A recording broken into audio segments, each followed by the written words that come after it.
Not a matter of if, but when a crisis could rock your world.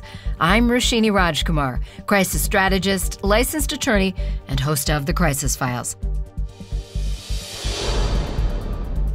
In each case file, we explore a real-world crisis or a multi-dimensional issue.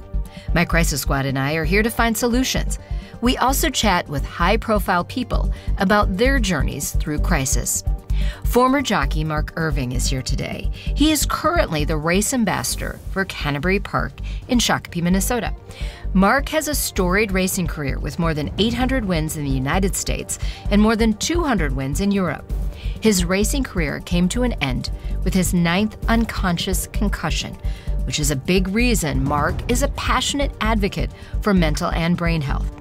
He's here to discuss a case file I call Undercover Trauma.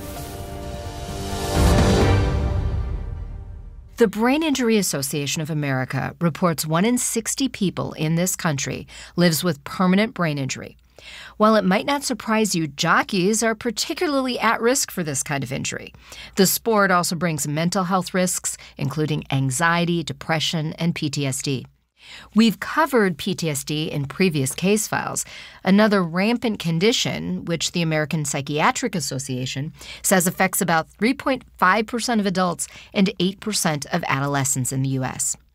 Mark, not many people can say they've had a career as a jockey, but you are in a very big club when it comes to brain injury. 9 concussions that you know about. What does that mean now for your day-to-day life? Well, it's a complete nightmare, Roshini. Every day I struggle, but I struggle more at night because I'm not with horses at night. I'm in my bedroom trying to fall asleep in bed. So it's terrible. It really is. I found out that I'm relaxed and more comfortable and I can go about my day when I'm around a horse. So even though that was the career that caused the injuries, you still have this bond with these horses.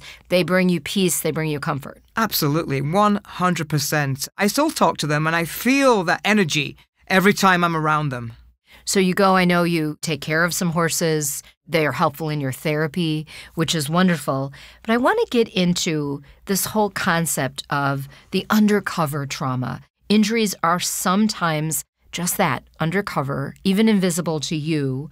What is it about being a jockey that puts people at this mental health risk in that field? I mean, we see it. I think, intuitively know. And philosophically, you could get thrown off that horse, you could have a brain injury. But what are some of the things that we maybe don't see that are hidden from the rest of us from your previous career? Well, being a jockey, you cannot show any signs of fear. We're highly competitive, just like any athletes, we'll say running backs.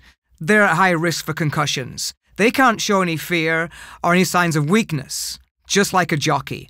The most important thing, when you get legged up on a horse in the paddock, what racetrack it is, let's say Canterbury Park, my whole body has to be relaxed. I have to be 100% confident because that intuitive thoroughbred picks up on everything. Any kind of tension in my legs, my buttocks, my body, my demeanor. So when I talk to that thoroughbred and give her or him a pat down the neck, it's got to be a confident one. Right, because you have to become one for that race, or even if you're doing a leisure ride, you don't want the horse to feel you're tense and stressed. No, absolutely. They can sense everything. Even dogs, horses, animals can sense fear, and they can show aggressive signs towards fear because it's making them uncomfortable because you're afraid of them. So you have to be 100% confident, and the bond has to be strong. And I only have 5 minutes to bond with a horse I've probably never seen in my life. So when you describe this to me, I just think about the rest of us, lay people who don't, ride horses for a living. And I feel like there's a lot of common sense in what you're saying in just relaxing into whatever it is you have, your job, maybe you're an athlete in another way, or just even if you're someone that is high anxiety and have to go into a social situation that causes a lot of anxiety. What are some tips you can give us that you learned from that previous life that you now use to stay as relaxed as possible in your current life? With me, again, it's my strong faith, and really it's got me through a lot of things in my life. I left home when I was 16, been homeless before in California, pursuing my passion to be a jockey. And so my faith got me through a lot of things. But, God speaks through these animals. That's where I feel comfortable. I feel comfortable around the horse. I have fear because of my concussions of crowds. So if I'm around horses, it calms me down. And just like Beyonce, she has stage fright, right? So she turns into Sasha Fierce. You and Beyonce. I know. Who would have known? I would have known. I turn into a whole different alter ego person at the track. When you are the race ambassador, you're around crowds all the time when you're doing that job. But I'm a complete mess at home. But when I'm around horses, and my whole persona changes. I think what is so beautiful about your story is you had this passion. It treated you well. It also gave you challenges. Mm-hmm. It caused injuries in your life. But yet here you are wanting to be an ambassador, not only the race ambassador at Canterbury Park, but you really are an ambassador for racing and all the good things about the sport. What would you like the listeners to know out there in the country, in the world, about the sport of racing? Because I think the headlines don't always tell the whole story. Oh my God, where do I start? I've been around horses and the horse racing game. We call it the sport of kings in England. These horses are treated better than you and I, Roshini. They are wrapped in bubble wrap. They get the best food. They get the best care. They get bathed twice a day. They get their temperatures taken to make sure they're 100% fit to train and race. They are treated like royalty, win or lose. These trainers that train all over the globe, it's a lifestyle for them. It's 7 days a week. These horses are their kids. So they come every day. If something goes awry with one of their children, it just drives them crazy. They'll spend the time, the money, whatever it takes to make sure their kids, the thoroughbreds, are treated like gold and healthy and happy. To me, a happy horse has his ears or her ears forward, just like a dog. And if you can see those ears forward in a race, or training, or walking around the paddock at Canterbury Park, they want to be there. They're happy. They love their life. And they do. It's such a beautiful sport. And I will stand here and I will get on my soapbox or a stage and I will tell the world how these horses are treated. And they're treated well, it sounds like. But 100%. Why do we get the headlines about steroids and other kinds of bad behavior? And it seems like the bad behavior probably comes from the humans.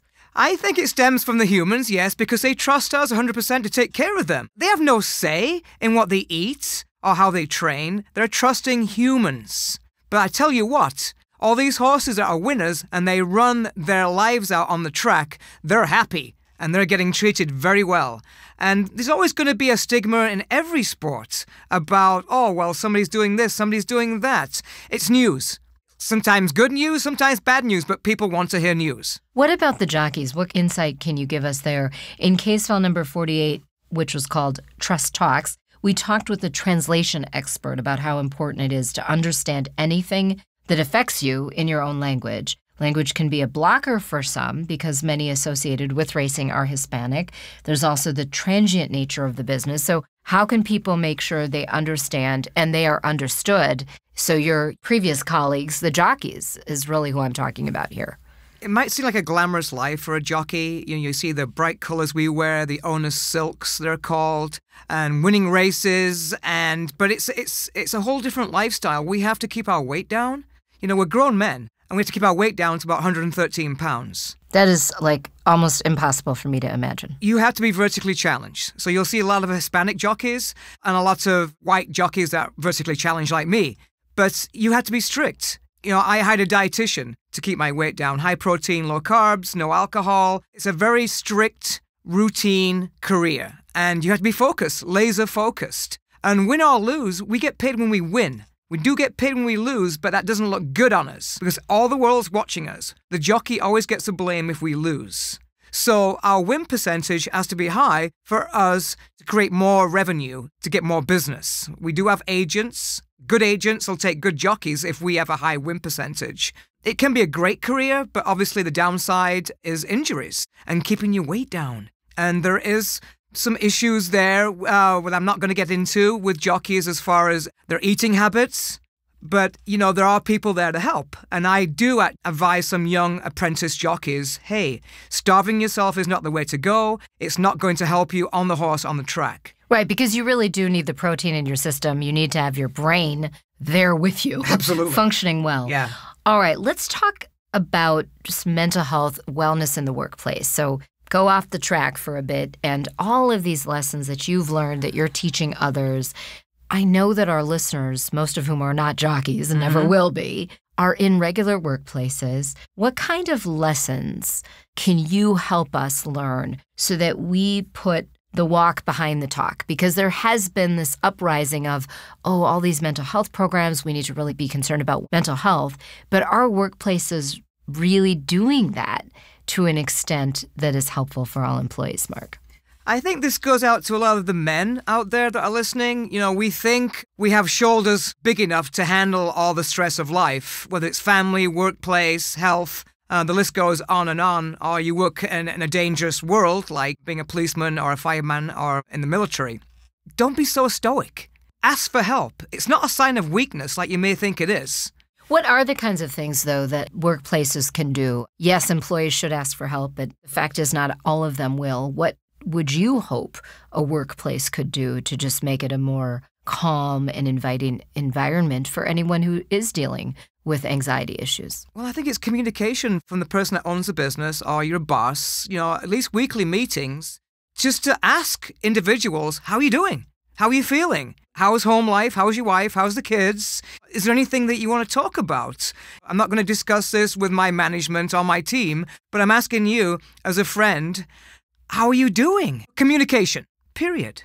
For anybody that's never been to Canterbury Park, and maybe you do struggle with some anxiety from work or PTSD or depression, which is huge in this world, come out to the races.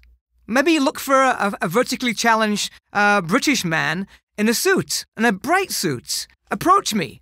Tell me your story. Maybe I'll take you into the paddock and introduce you to these amazing thoroughbreds that are healing me every day.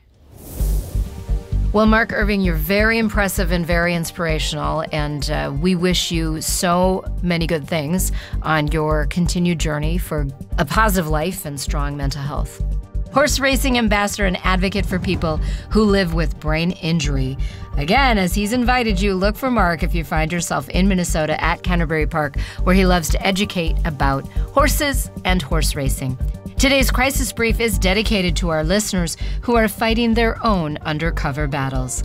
We hope this case file and Mark bring you some comfort and ideas about going public. Number 1. Your overall health and your mental health are important. Get a professional opinion if you are struggling. Number 2, just because you can't see the injury doesn't mean it isn't there. If a loved one has PTSD or brain injury, educate yourself on the effects and how you can be supportive. Number 3, meet people where they are. If you want to help someone, consider their culture and their language. Thank you to our podcast producer, Kim Inslee, and audio engineer, Tom Hamilton. Please rate and review the Crisis Files on your platform of choice so others can listen for crisis prevention information. Catch up on all case files at thecrisisfiles.com for the show archive plus special videos. Subscribe to our YouTube page on thecrisisfiles.com. Follow us on Instagram at thecrisisfiles.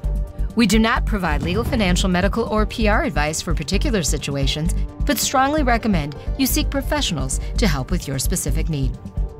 I'm Roshini Rajkumar. Join me next time on The Crisis Files.